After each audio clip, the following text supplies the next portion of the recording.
Welcome, ladies and gentlemen. My name is Joey. I'm your host today for Testify to Hip Hop. We're interviewing a very special guest, Bobby D of Bobby D Presents and Uncle Snoop's Army. How you doing? All right.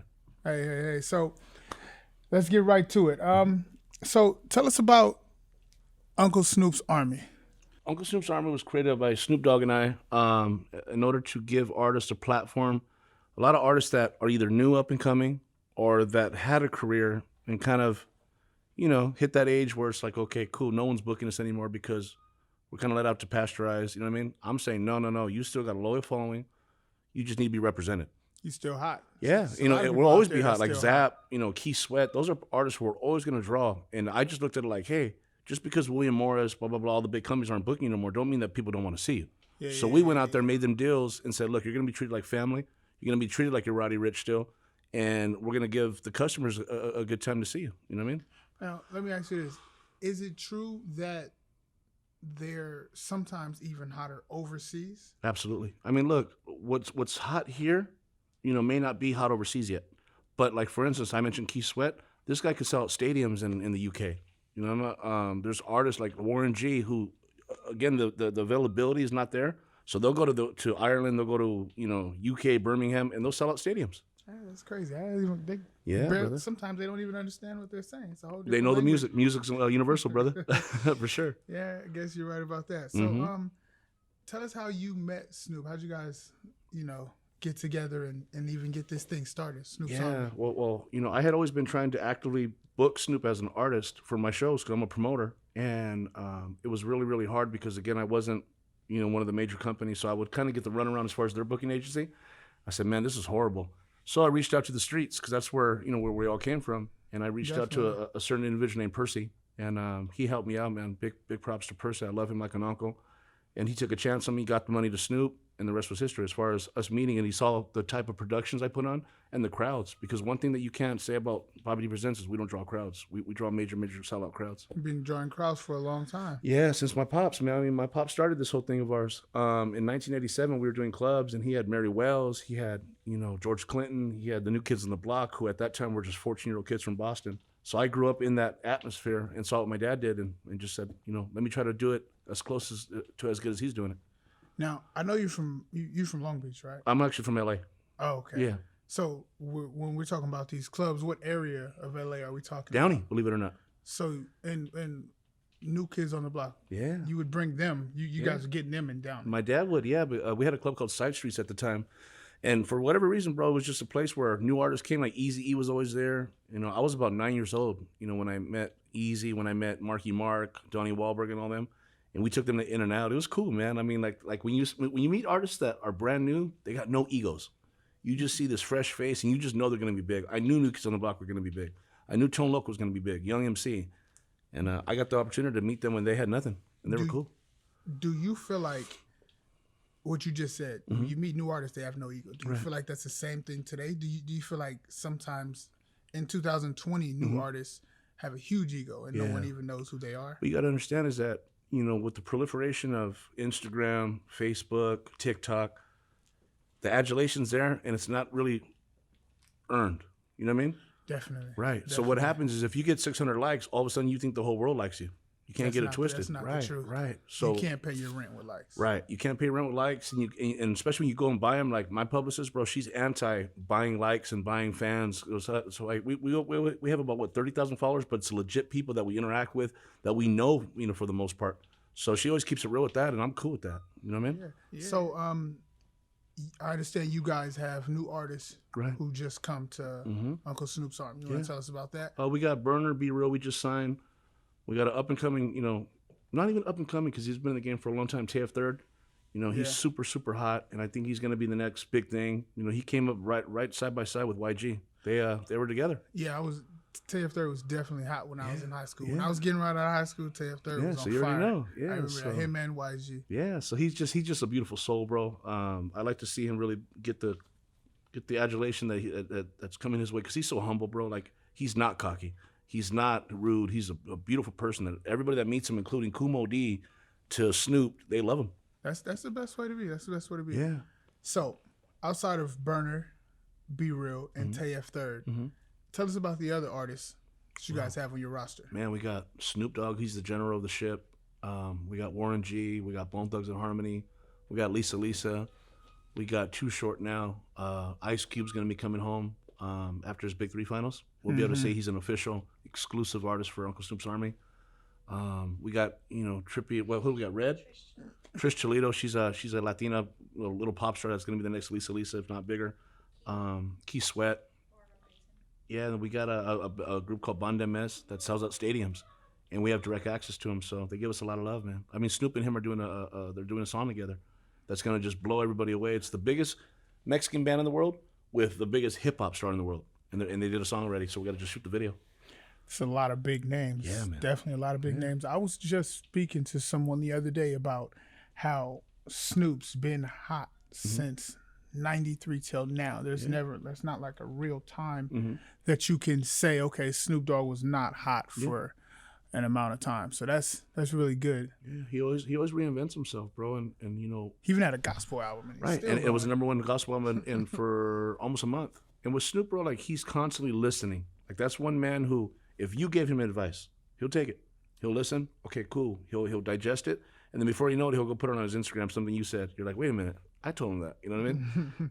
but again, he stays in tune to the streets. He's always watching what's going on Instagram, TikTok, all that. So he's one step ahead of it. And he's got 39 million followers. So when he says something, they listen. 39 million. Sheesh. Yeah.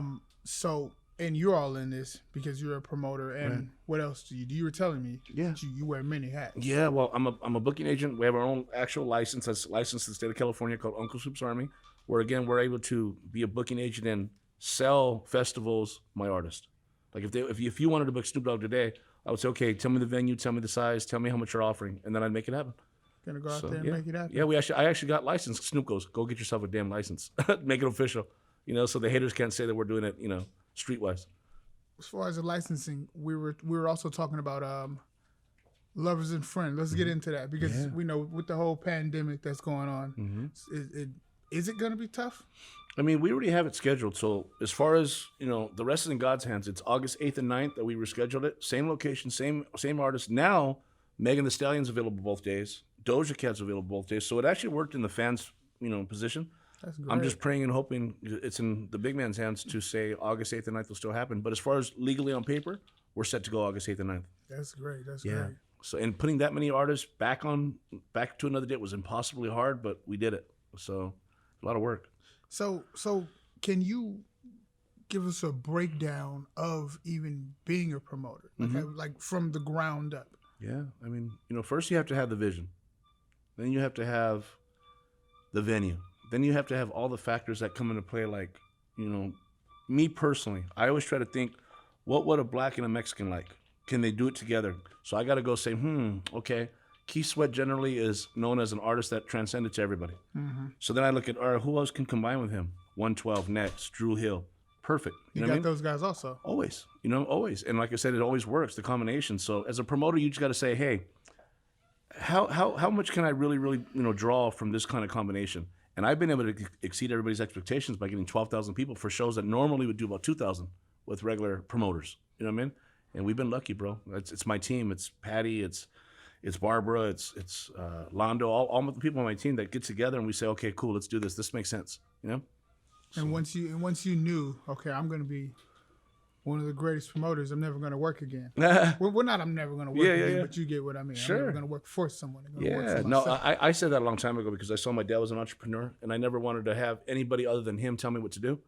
So that stayed in my spirit. But at the end of the day, bro, we always listen to somebody. In my case, I listen to Uncle Snoop because he's my partner. He's not my boss. He's my partner. And I teach him about the promotion game because that's not where he was from. So we bounce bounce off a lot from each other. Yeah. So let's get into TF Third. Are you guys related or? No, I'm his manager. I'm also his booking agent. And like I said, he's just a really, really special soul that I think once people really get to hear his music in masses, they're going to be blown away by the talent this kid has because his live shows are something I've never seen before. Yeah, and you also said Big put him big boy discovered him. Yeah, he discovered him. Yeah, that's great. Okay, so Zap. Zap's been they've been booming for a long time. and you guys still got them going. Yeah, we're doing their anniversary. Unfortunately, because of the pandemic, we've had to move that show from this Saturday to June 6th. And they're cool, man. We sold out 9,000 seats, so 9,000 people are waiting basically patiently. Jeez, that's great. Yeah, that's man. great. Okay, so let's get into the major companies, because you were telling me about how you used the major companies against each other. They made it tough on you.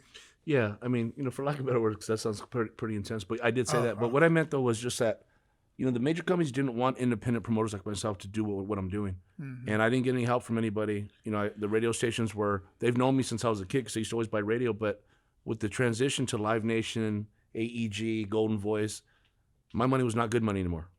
My money was distraction money. Like, all right, just take his money and make him go away. So what I did is I had to earn that respect by selling out these shows, treating the artists good, so where the artists started saying, you know what, Live Nation, I'd rather just go with Bobby D. He treats me better. This is before Snoop.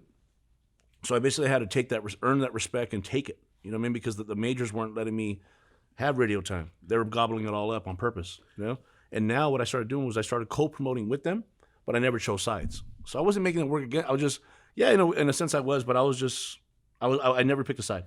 Okay, yeah, because I just watched your interview with Megan, and she was saying that she wasn't getting paid the way she was supposed to. Of course. So. Yeah, and in Megan's case, look, this is what happened. Is you have that baseball player, Crawford, is that his name? Uh-huh. He owns that label, okay? He was more of an investor, and the guy who knows the music part of it took a chance on Megan. You know what I mean? That's what it was. And again, they ran their thing, and they got Megan to where she's at now. You know what I mean? Like, look, she's got talent, but you also need the vessel exposing that talent. So I'm not mad at the record label for giving her a contract. She signed it. But now that she's with Rock Nation, they showed her a whole different world, and she's like, whoa, hold up. So was someone a snake there, or was it just a big misunderstanding and someone was maybe too eager? Look, bro, when you're fresh-faced, when they say, hey, we're going to give you $50,000, that may be the end of the world for you. That may be like, oh, my God, I came up, break out the red panties. Sign right away. Right. But other people would be like, she should have sold somebody in the business, like a Snoop Dogg, who would have said, and that's what Uncle Snoop's Army's for. We'll look at a contract and say, because Snoop's been there, from Suge Knight to Master P to having his own empire. But they need that guidance for someone to say, hey, don't sign that yet. Hold on, Megan, because you could be a big star, and $50,000 is something you're going to be making in 20 minutes. But at that time, she may have been desperate. I don't know. I really don't know. And that might have been the world for her. I mean, we never will know, but I feel like most of 9 times out of 10, if a small artist, that's basically what it is. You signed this because you didn't really have anything else going. Exactly. Because it's hard to come up in the music business when you don't have anything going. It is. Bro. And if someone presents you an opportunity, hey, you're gonna take it. Let me ask you a question. If she didn't become what she is today, would she have paid the record label back? No. They would have been stuck holding the bag and putting all that money out they did for promotions, guest signings, blah blah blah, and so it works both ways. But does she deserve more money? Absolutely. It's just like when you sign a football team. You're not getting millions of dollars. You're getting salary. What's $300,000? The minimum fee? Yeah. Most football players, that's what they're getting. Player. Right. And then when they hit that rip bit, like Des Preston, is that name from the Cowboys? Dak. Yeah, he wasn't getting no money. Yeah. Now he's a free agent. Now he's gonna get paid. Yeah. So you gotta earn your keep, bro. You know what I mean? That's you gotta be fair. So in the industry now, 2019, 2020, are there any artists that catch your eye? Anybody that you think that you like that's not, I like some unique artists, bro. I like Plaza. He's one of Drake's guys who you probably never heard of. And his music is like straight. Is he out of Toronto? Yeah. And he's like The Weeknd, but on some crazy fucking ecstasy, steroids type shit. You know what I mean? And you probably never heard him, but The Weeknd is great. Yeah. The Weeknd is great. Yeah, but it's all that circle. He's one of Drake's guys, and Drake hasn't pushed him, which is crazy. I think The Weeknd is not with them anymore. No. I think he went on his own. But it was all one circle at one time. You know? Yeah. And he makes music, he says, just for the vibes. I make music so when you're in your car, you play this and panties are flying off. You know what I mean? So it's cool, man. Do you feel like all the artists sound the same since you've been in this game so long? I think the Migos started that trend, and I think that they were so fucking badass that they lasted because they really are that the shit. But everybody tried to copy them in the beginning. You know what I mean? Yeah, a lot of people can be duplicated. A lot of them can't be. Yeah. I mean, T-Pain started that. If you really think about using the voice synthesizer, blah, blah, blah. But singing at the same time. Music's music, man. I love this shit. Roddy Ricch is one of those ones who's showing everybody, like, he can play keyboards, he can play guitar. So, and answer your question, now, I think there was a time when everybody was him, you know? And now it's back to like, okay, cool.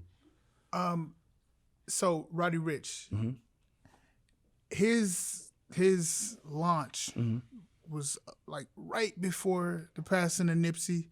You know, but I feel the passing of Nipsey definitely boosted his launch. I don't want to disrespect, you know, but I mean that song was played on the radio. It was too hot. That song was played every 5 minutes. Right. So I mean, how do you feel about that?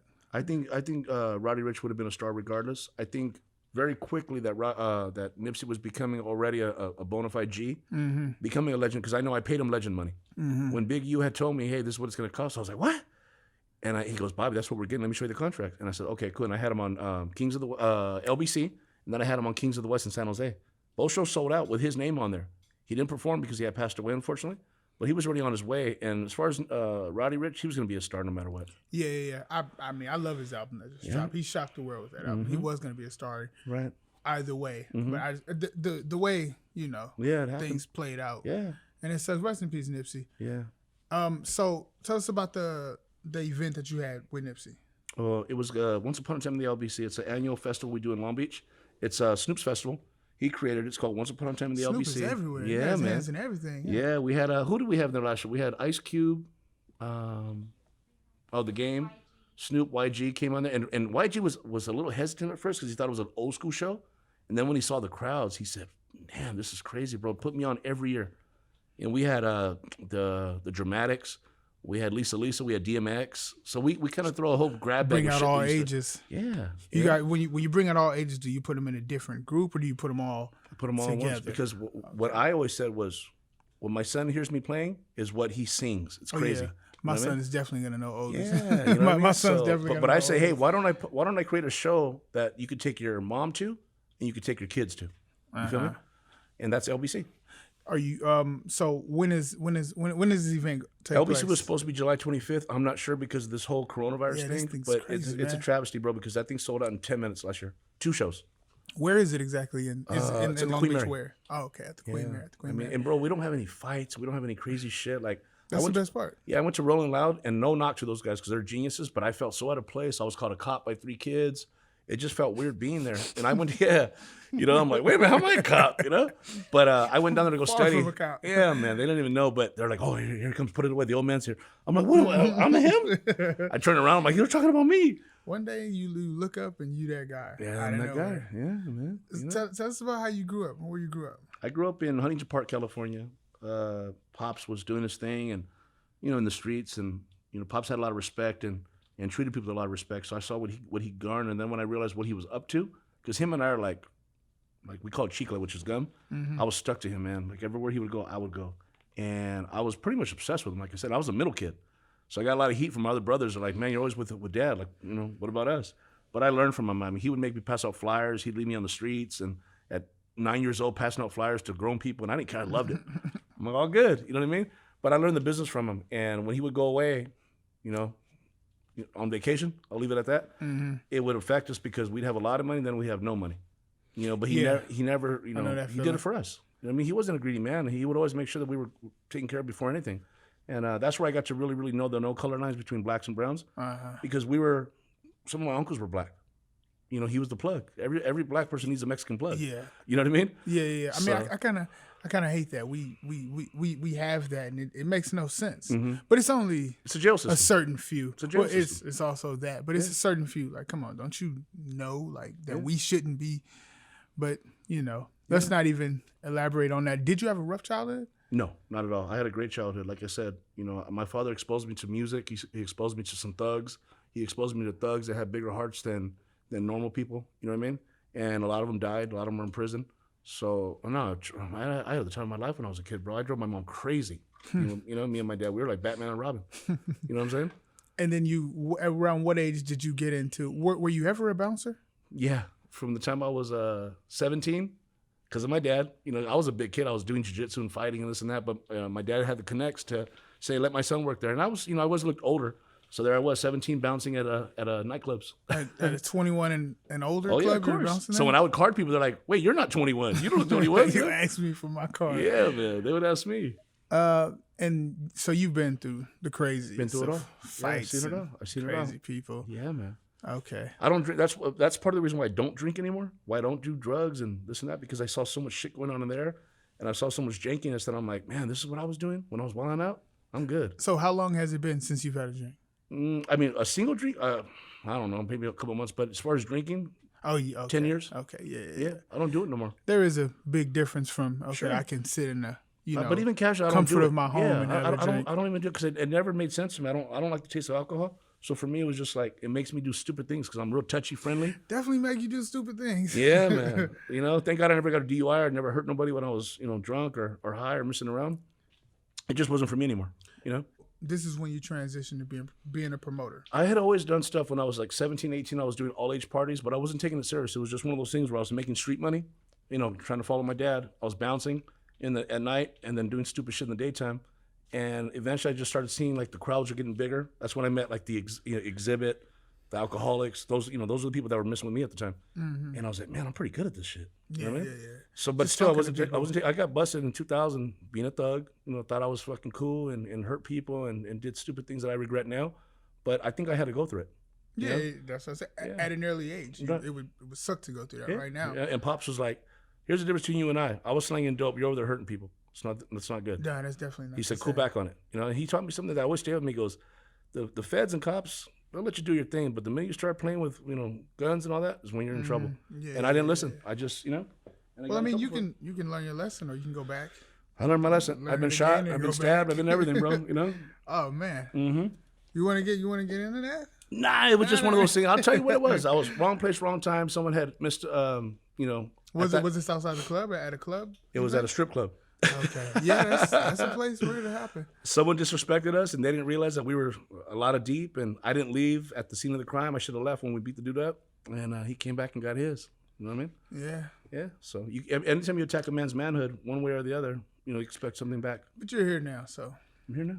Thank the Lord. Yeah, it's all good. We have nothing to worry about. So went from bouncing, you became a promoter.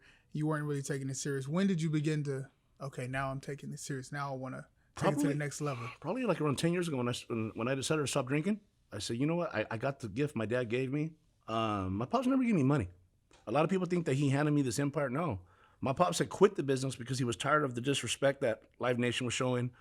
AEG, certain doors were getting closed on him that he was like, whoa, I started this gangster shit. Now you guys are, now these big companies came and I'm nobody. So I said, let me dust off the books. Let me dust off the Rolodex and start calling people. And there it was. That's great. Yeah. So who are you, really in cahoots? Who do you have, that you can call at any moment Snoop. Right now? Oh, yeah. It's my big brother. He's everywhere. But my pops is my mentor, bro. Like if I have a question, like if I'm feeling down or if I'm not sure, I always ask my dad and take his advice before anything, even before Snoop. But, Snoop's right there just to listen, learn. I mean, you're talking about one of the busiest guys on earth, bro. Yeah. But he always take out time and say, Baba, what do you need? And I'll tell him to say, if he sees that I'm down about something, he'll fix it. Like with Little Kim. When Little Kim went and said our show was fake, he called Little Kim personally. And he put it on Instagram for 39 million people. Said, get at me. Why'd she do that? Why would you say something like that? Here's the misunderstanding is that we had booked her through an agency, okay, through Ashanti's manager, actually. And her daddy had just died. She says, I'm in. Let me go bury my dad. Mm-hmm. In that process, we forgot because I got 50 artists on that show. So we weren't thinking Little Kim's not going to give us a headache. She's the homegirl, And when she saw it, just like everybody else, they thought the show must be fake. It's too good to be true. And so she put a big old red thing that says, this is fake. She did that on what, social media? Yeah. And, social media is brutal, bro. They'll come after you and hang you. You can't beat it. You can't fake the funk. Yeah. So when Snoop talked to her, he goes, do you not remember talking to a guy named Bobby D? She goes, I remember something like that. She goes, but I don't know. I forgot. Yeah. I think she legitimately forgot, bro, because, again, you hear about a show in Carson, California. Oh, well, okay, cool. Out of sight, out of mind. Yeah. So let me ask you this, because the new rappers, all you hear about is drugs, this, drugs, that. How do you feel about that? And the only dangerous part is I have an 11-year-old and I have a 22-year-old now, and it's dangerous in the sense that, you almost feel like you have to go try codeine, you have to go try perks, you have to go try. You gotta do it to be cool. Well, you gotta see like, oh, what's the fuss about? You know what I mean? And, but, again, we're like in the 70s and 80s, we were still promoting drugs. It was just different. You know what I mean? Now it's like every rapper, you got to be double cupped. You got to be sipping on lean. Oh, that's not. No, I know. I'm just saying it's double cup. You know what I mean? Yeah. But no, I think it's dangerous, but it's just a part of the story. You know what I mean? So every generation is getting different. The only difference now is the availability of information. You know what I mean? Yeah, that phone is a gift and a curse. It's a weapon, bro. It's a very dangerous weapon. So, but yeah, I don't knock it, bro. It's just another thing that people like. Oh well. But if you were to see one of the artists under Snoop's army, you definitely. No, I don't ever censor, bro. If that's your craft, if that's what you get off on, if that's your following, cool. I like look at Juice WRLD, bro. Juice WRLD was the most talented rapper on earth, in my opinion. And all he rapped about was codeine, overdosing, killing himself. And unfortunately, he believed his own hype. You know what I mean? Tupac was always saying, I'm going to get killed, and then he got killed. Yeah. You know what I'm saying? So as long as you don't believe the hype, cool, enjoy it. It's just music. I seen something, Tracy McGrady said that Kobe said that he wanted to die early. Right. And then that's what happened. Yeah. Sometimes you kind of... Unfortunately, rest in peace, Kobe, as well. Yeah, Kobe was the best, bro. But, sometimes, like I said, you got to just be careful what you wish for. Yeah. Yeah, definitely. Yeah. Well, no, I mean, I guess I thought that because of your position with all of it. I'm no saint, bro, like I said, but I don't knock anyone for what they do. If doing drugs is your thing, cool. Just don't hurt my family. Don't be in that car to make to cause an accident and kill somebody, because then I'll go kill you. Gotta come after you now. Now I gotta come after you. So so in this game that you're in, and you're always busy, you always have something going on. Right. Have you reached the goal? Do you have a new goal? Or no, we barely reached the beginning, bro. Like I always tell people, I'm barely at the infancy stage still. You know what I mean? Like, we're selling out shows of 30, 40,000, 50,000 people, 20,000. I'm not there yet, bro. I still got another 15 years where I'm going to go hard. You know what I mean? Yeah. I mean, you look at it and you look at the number, and it doesn't look like it's really that many people there. Right. But I mean, a few years ago, Kevin Hart was, I don't know how many people he sold it out to, but is that what you eventually, bro. Well, look at Lovers and Friends. We sold 77,000 tickets collectively for the weekend, and we left 93,000 people waiting to buy tickets. So if we would have had a place that fits 200,000 people, they would have been there. We would have sold out. So that's where I want to keep the mark at, but not forget that I grew up in the clubs. Not forget that I still do nightclub shows. You know what I mean? So, you just kind of like, don't forget who you are. So 200,000 people, let's say 200,000 people did come. Was this a Coachella-sized event, or? Yeah, I mean, look, Snoop told me that he had a meeting with Apple the other day, and they said, we think Lovers and Friends is going to be bigger than Coachella. That would be great. Yeah, because people are just tired of the same, this and that. We actually went with Lauryn Hill, Summer Walker, Doja Cat.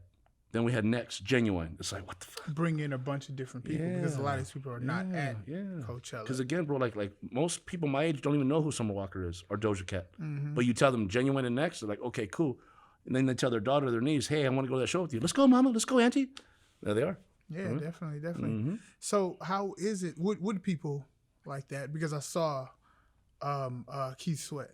How's that going? Is he selling more than the younger crowd? He sells more when he's with me. Oh, okay. You know what I mean? And I'm not being cocky. It's true, bro. Like, we did Nashville. We did 12,000 people for our first time out there. And I had the Nashville people are so beautiful, bro. They were emailing me and texting me the next day. I don't know how they got my number. I swear I don't. Bobby, thank you and Snoop. We love you. They call it Cashville. Thank you for coming to Cashville, blah, blah, blah. We love you so much. Yeah, it was cool, man. Like, just seeing people's faces, bro. And I'm talking there's blacks, the majority, a few Latinos, and a few whites. But the black people there are like, they don't give us nothing like this out here. And I'm like, well, don't trip. We'll be out here plenty of times. Yeah, L.A. is, I mean, being in the business. We're spoiled. LA is definitely different. Like, I'm trying to think, when's the last time I seen, like somebody like as big as Future. Like, okay, I'm in LA. Like, you don't really see that. You gotta wait for the tours.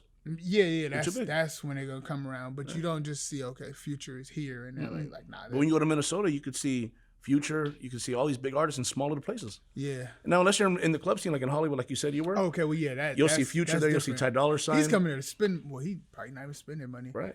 I remember hearing Las Vegas. They paid Justin Bieber. I believe they paid him $2 million to come, just be at the club on his 21st birthday. That's not true.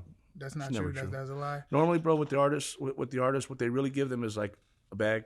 I mean, it's not something they're going to tax. It's just come over here and pick up $40,000. Remember, bro, like if you give $2 million, you'll be in debt for the rest of the year. But see, this is the thing. It was, and I know Dre's is pretty big in Vegas, and it was his 21st birthday. I know the owner real well of Dre's. I have Snoop there booked all the time.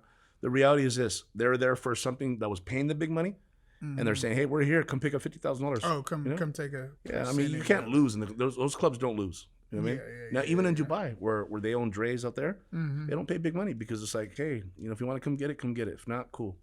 We're gonna do it no matter what. Now, the deals that you're talking about are like deals for like DJs like DJ Snake, Paul Van Dyke. They get $1 million contracts, but as far as those one-offs, they don't get it, bro.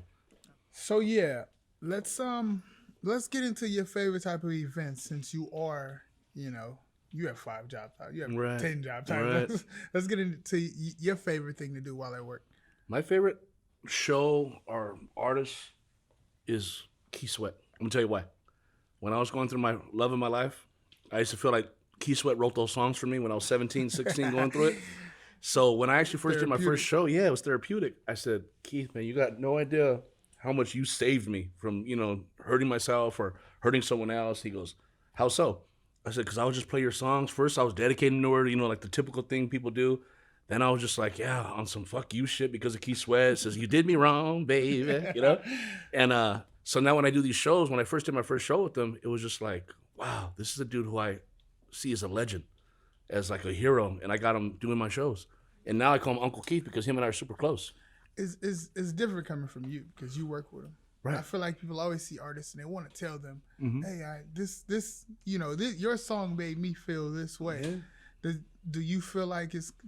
Well, I doubt you feel like it's corny. No, I don't, because again, I've been with Key Sweat, doing shows with Key Sweat now for over 20 years, and him and I have he mentors me a lot, and I always tell him, I go, man, please play this song for me because it really, really like hurt me. So it's a mutual feeling that you guys have. And he loves it, bro. Like, I'll literally say, if you do my shows, you got to have this particular song in the set list. He goes, Bobby, I've known this since you were 19 years old. The first show you did with me. I'm good. So it's cool, man. Music can heal. Do you have any, crazy stories, funny stories with any of these artists? Oh, yeah. Snoop in particular? Yeah, you hear all kinds of crazy stories, bro. The one thing that people will trip out on is that Snoop's shows are very professional. There's no groupies, there's no this, there's no that. He goes straight from the venue back to the hotel to his room and starts playing Madden. Snoop's been doing this for a long time. Yeah. He's probably over that. No, I heard people tell me that I missed all the crazy shit, with Death Row days. Tupac running around naked, blah, blah, blah, Dog Pound losing their shit, I miss those stories, but to me, it's just like him sending me to go get him a cheeseburger is now like epic for me. You know what I mean? He's like, hey, Bobby, go get me a cheeseburger with, and I know how he wants it. You know what I mean? So to me, that's epic. So I'm guessing you guys talk every day. Yeah, almost every day. So tell us how he feels about the whole pandemic that's going on. I don't know if it's epidemic or pandemic. I don't want to say it wrong. Pandemic's the national emergency. Here's the problem: is that Snoop kind of lives in a bubble because he can't just go out and go get a carton of milk without getting mobbed. So everything he's fed is through the internet and through Netflix, because he's a big Netflix guy.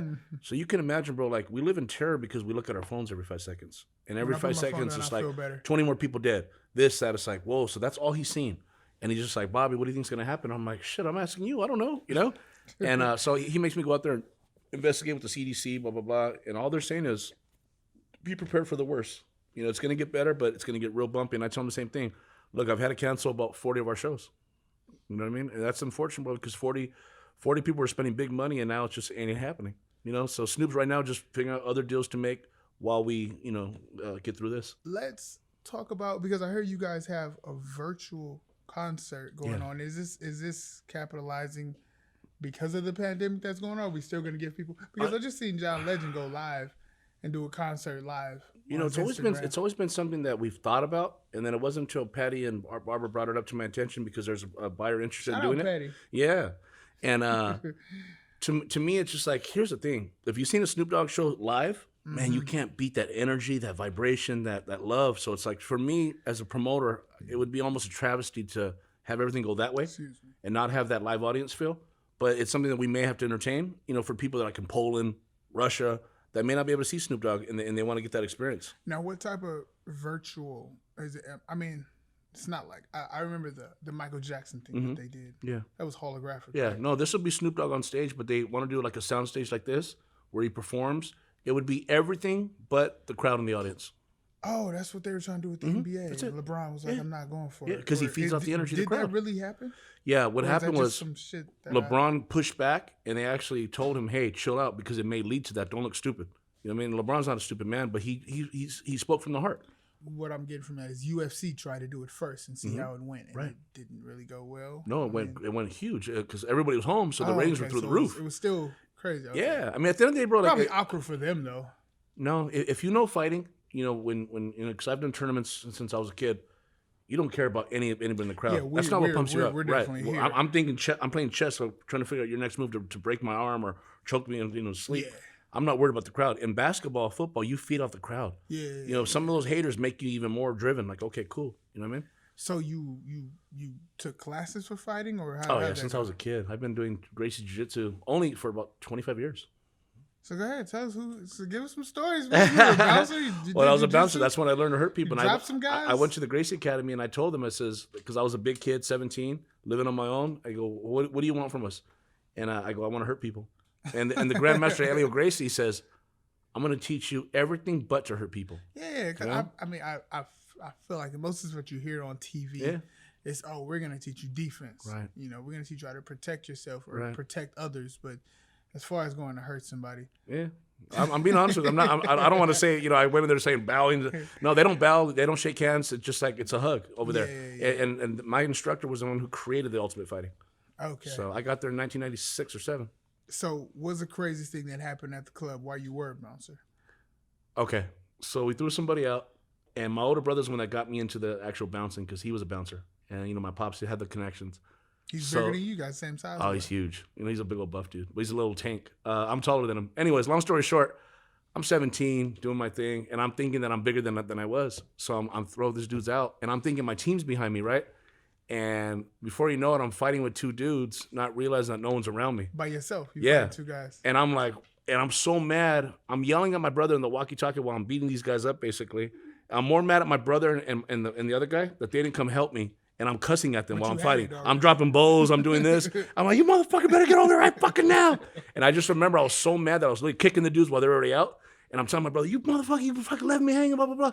And my brother's like, dude, he's already fucking dead. What do you want? You know? Right. Yo, why are you tripping on us? I was so mad. And then I started laughing. So my brother picked the dudes up. He's like, hey, can we take these guys to jail or whatever they're going to do? I'm like, do whatever you want with them. Fuck them. You know? I feel like that goes on in the club environment. The guy punch another guy because he knows the bouncers are going to be here right now. So I can punch you and then they're going to break the fight up. No, in that musical culture, it was the Spanish rock and roll.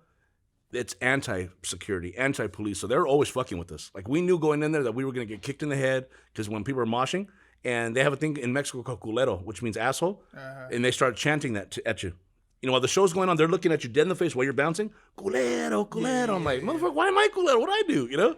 I remember the first time one of my friends, we met him at a club, and he's like, "Yeah, we about to beat up the bouncers." Yeah, and that was the first time I'm like, "Y'all about to do what?" Yeah, like, but I got a repetition real quick. It's like, don't fuck with him. He's young, but he'll fuck you up. We beat up the bouncers. Like, why y'all came to the club to fight the bouncers?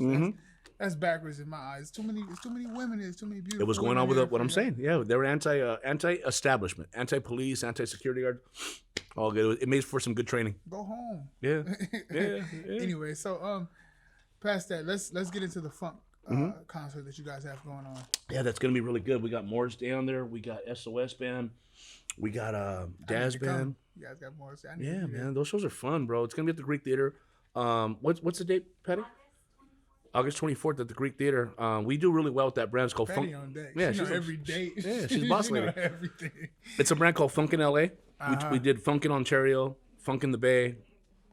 You know, usually sells out every show we do, bro, but it's just a lot of fun. Like, they play the hits. So you're not going to hear SOS's shit from today. You're going to hear Just Be Good to Me, you know, all the major bangers. You know what I mean? Yeah. The shit that all these new artists use still as samples.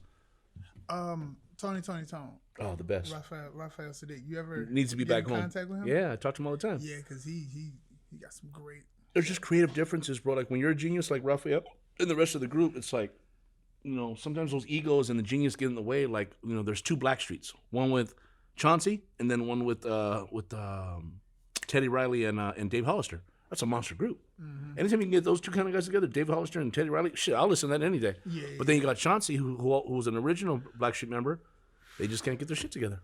You know what I mean? So, from my understanding, you've been in this so long that even your relationships with the artists that you guys have on your roster now, you treat everyone like they are My brother, you know, top celebrity. yeah, and that's part of being from coming from nothing, bro. It's like you learn to appreciate the janitor. You learn to appreciate the CEO. What's saying that about Kobe? They're saying he knows everybody's name. Right, right. I don't necessarily know everybody's names because I call everybody brother. And as far as until you show me otherwise, I'm gonna treat you like my brother. And that's always translated to people saying, "Man, Bobby's a real cool cat."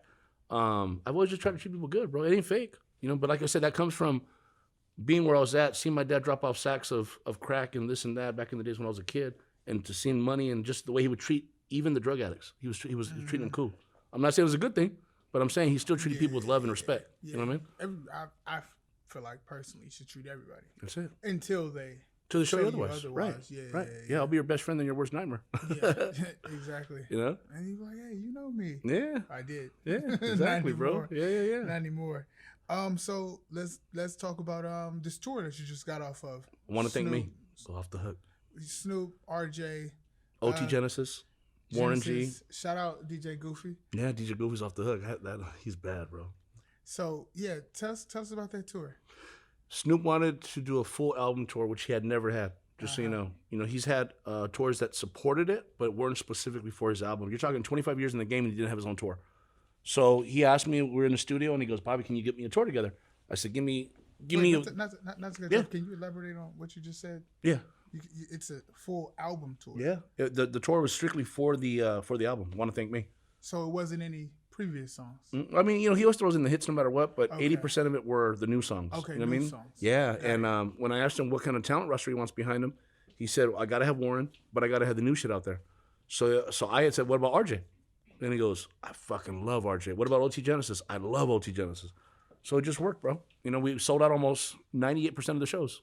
Yeah. It was amazing. The best part about that is one guy can be a Blood, one guy can be a Crip. Just Snoop, it don't matter. As long as you have talent, you're coming with us, right? The banging shit, bro, like I said, you're never going to forget where you came from, you know? Snoop's a Crip, you know, RJ's a Blood, but at the end of the day, bro, they're there to unify everybody through music. Like Nip and YG.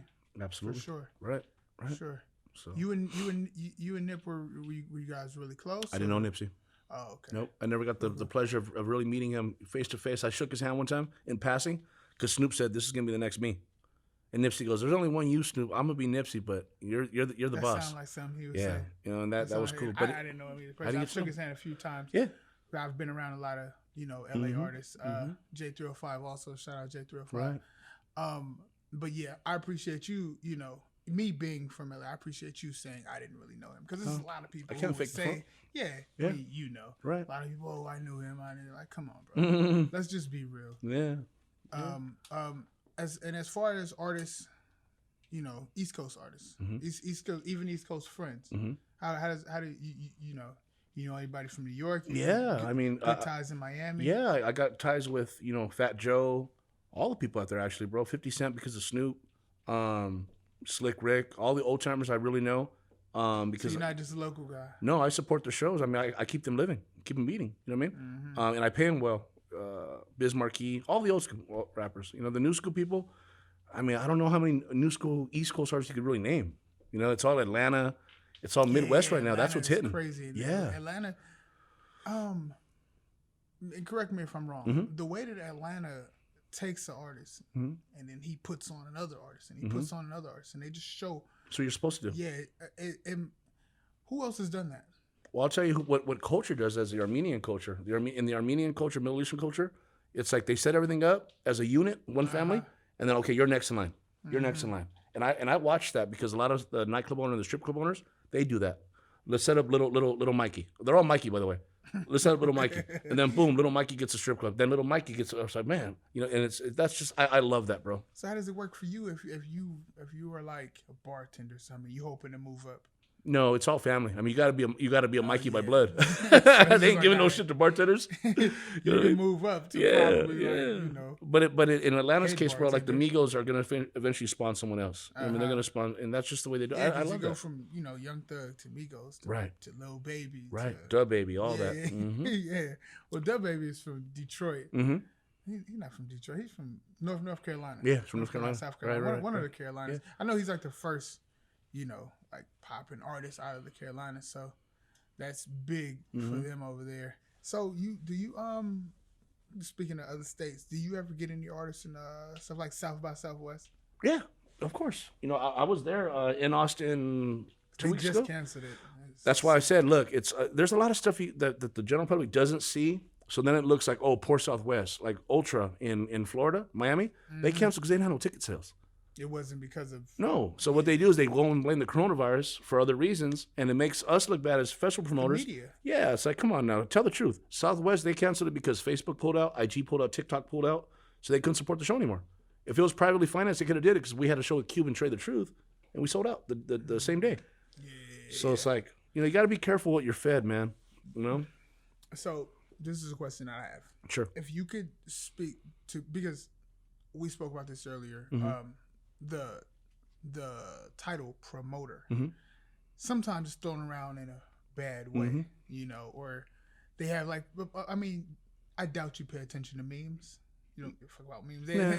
Not really. They have like memes of like, oh, promoters, like he's in the club talking to a girl and you're on the phone like, hey, I'm outside. Janky promoters? Yeah. He never coming outside to get you. You're going to be outside all night. Yeah. But the ones who are, you know, positive and men of their word, if you could say something to a promoter who wants to move up and become, you know, someone who throws festivals, what would you say to him? I would say learn every facet of that business, from the time you booked an artist to the time that they came down and how you treated them when they were here, whether their green room, which is like what you guys did for me out here. Yes, water, sodas, you know, Sour Patch Kids, which I don't know who told you I love sour candy, but I love it. But those are the kind of things that made me feel really good, or made the artist feel good fucking with me. Because again, they're like, man, this guy treats us like we're royalty. You know what I mean? And I'm like, look, this is your time to shine. I'm not out there on stage. You guys are. Yeah. So I would always tell promoters, keep your word. You know, try to be honest with them. If you don't have the money, go get it. I don't care if you got to rob a bank. Literally, go get it. Because that said, it's not the artist's fault that you fucked up and didn't do your job. You know what I mean? So be prepared, bro. Like, don't come in there janky with $500 knowing you got to pay the artist $5,000. Don't pray and hope that it's gonna happen at the door, because it don't happen. Yeah. You know what I mean? So be prepared, bro. That's all. Just know that you're bringing people from like Florida, New York in some cases. You know what I mean? And they flew down, did all the TSA bullshit for you. And then do you get people who don't understand that you're a promoter? Because you have to be, you know, like, okay, I'm like this when I'm not at work, but then when I'm at work, you have to understand. So what do you say about that? Yeah, I mean, look, like I said, the whole title promoter, bro, is always synonymous with janky. You know what I mean? So it's like you said, they go I and again, I've done it before. My Lisa story. I'm her manager now. It's funny. I got drunk. I didn't have the money, so I just said, let me just keep drinking. This is about 15 years ago. Before you know, I was tank drunk, and I left. I took off in her limo, and she was chasing me. Bobby, you motherfucker, I'm gonna kill you! And I put my head off the top and just waved at her. And fast forward 15 years later, I'm her manager now. So it's like, but again, everybody's janky sometimes, you know. So, but I would tell them, don't do that. Especially, I would also say, don't drink on the job. I'm not a promoter. Yeah. I'm not. No, I'm saying as far as being a promoter. All the promoters that I know. Yeah. They, for sure. You can't, bro, because again, it sets up a bad environment, and you can't be you. No matter what, you're being an idiot. You may say some things you're not supposed to say. You're asking my advice to a younger promoter. I would say, don't drink on the job. You know what I mean? Because it's not your time to be social. You go be social when you got paid. Go to some club on Sunday. Yeah, but I know a promoter. We're pretty cool. And a few weeks ago, I asked him, because he wakes up, he goes to a brunch event, then he goes to a daytime event. Yeah. Then he probably goes to like an artist's house, then he goes to a nightclub. I asked him, how do you drink all day? And he said, like, well, I'm really drinking water. It's just there you go. Yeah. It's really just because he's taking pictures and everything. Yeah. So you would just say just drink water or drink cranberry juice. Do whatever it is. Everything in moderation, bro. Like I said, don't let something take over you, because a lot of people just think they're drinking and popping drugs, this and that, because they feel like they got to be living that life. You know what I mean? For me, bro, it's like I don't knock it, because I tried it for a second. It just wasn't me. But see, I think when you were coming up, social media wasn't what it was. Right. You weren't taking as many pictures. Exactly. So now it's different. Yeah, it really is, bro. It's a culture shock. And like I said, for me, though, but at the end of the day, bro, if you're doing something right, if you got money in your pocket after you paid everybody, you're doing something right. Yeah. But if you're over there blowing a $5,000 bottle, which costed me $40, or the nightclub owner, then you're just retarded. Something's wrong, bro. We you gotta know? go get into the difference from how much they bought the bottle for Yeah. and they sold it for. Right. Man, that's. I mean, I own bars and restaurants, so I know what that bottle cost me, and I'm like, why would you spend $5,000 on a bottle? That's crazy to me. You know what I mean? The look, the Instagram. Yeah. So yeah, because we're kind of getting short on time. Mm-hmm. Before we take off, is there anything that you would like to promote? Anything you want to say to the people? Not necessarily promote, but I just want to say that look, I don't have a crystal ball to tell you what's going to happen in the future with this pandemic thing. I know that people are legitimately dying and people are sick, so we got to take every precaution. It breaks my heart, bro, to have to postpone anything. I haven't canceled any shows. Everything's been postponed with dates with the same artist. So we're gonna come back stronger, bro. I think this thing's gonna bring us closer as a society. We're just gonna be a little more careful and wash our hands. You know what I mean? But I promise you, brother, we're gonna come back with some heavy heat. And the shows that we already have booked will be honored. If you bought a ticket, it's sold out, so you can't go buy tickets. Just show up. They're all summertime shows now. Shit, Hot Boy Summer. Yeah. You know what I mean? Because last year was crazy. Yeah. Last year summer was crazy. Yes, sir. And as far as your events, you have R&B, the R&B event, Yeah, Lovers and Friends. Lovers and Friends. We got Cruel World with Morrissey and about 50 other artists. We got the funk shows. We got just all kinds of stuff. Go to BobbyDpresents.com. You can see everything there. Our Uncle Snoop's Army to see our artist, what we do. You'll see Snoop with his mission statement. Just go there to all the usual sites. You know, IG is Bobby D Presents. Yeah, and more than anything, bro, I just want to say thank you to Testify to Hip Hop. I mean, bro, it's sites like yours that allow me to kind of, you know, tell my life story, which may be boring to some people, but I appreciate you listening. Yeah. And you've been a great interviewer, bro. You made me feel comfortable and happy, and big shout out to the staff that made me feel at home. You know, like not many people bring me Sour Patch candies. That's cool. So I appreciate that, brother, and look forward to coming back. So. Thank you. Yeah. So like you said, you guys check in at Bobby D Presents, Uncle Snoop's Army. Click the link below. Subscribe to our YouTube, Facebook, Instagram. Testify to Hip Hop.